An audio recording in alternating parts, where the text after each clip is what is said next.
Hi friends, welcome to Veg Food. இன்னைக்கு நான் என்னோட கிட்ஸுக்கு லஞ்ச் பாக்ஸ் ரெசிபிக்கு வெஜிடபிள் பிரியாணி பண்ணியிருந்தேன். அது ஃபுல் வீடியோவாக எடுத்திருக்கேன்.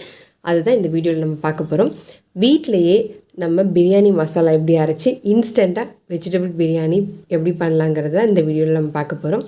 ரொம்ப ஃப்ரெஷ்ஷாக இருக்கும், ரொம்ப டேஸ்ட்டாக இருக்கும். ஸோ வாங்க வீடியோக்குள்ளே போகலாம். அதுக்கு முன்னாடி என்னோடய சேனலை நீங்கள் சப்ஸ்கிரைப் பண்ணிவிட்டு பாருங்கள். இந்த வெஜ் பிரியாணி பண்ணுறதுக்கு நான் நார்மல் ரைஸ் தாங்க எடுத்திருக்கேன். பாஸ்மதி அரிசி எல்லாம் யூஸ் பண்ணலை. நார்மல் ரைஸில் 3 டம்ளர் அரிசி எடுத்து ஊற வச்சுருக்கேன் 1 மணி நேரத்துக்கு. அதுக்கப்புறம் அரைக்கிற மசாலா ரெடி பண்ணிக்கலாம். ஒரு 10 சின்ன வெங்காயம், 3 பூண்டு, 2 துண்டு இஞ்சி, இதெல்லாம் தோல் சீவி வச்சுக்கலாம்.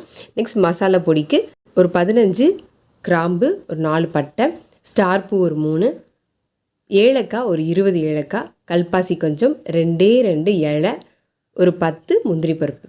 இதெல்லாம் ஒரு மிக்சர் ஜாரில் போட்டு நல்லா அரைச்சி எடுத்துக்கலாம். உங்களால் எந்த அளவுக்கு அரைச்சி எடுத்துக்க முடியுமோ அந்த அளவுக்கு நைஸாக அரைச்சி எடுத்துக்கலாம். இதை நம்ம அப்படியே யூஸ் பண்ண போகிறதில்ல. ஒரு 2 டீஸ்பூன் தான் இதில் நம்ம ஆட் பண்ண போகிறோம். மீதியெல்லாம் இன்னொரு தடவை யூஸ் பண்ணிக்கலாம்.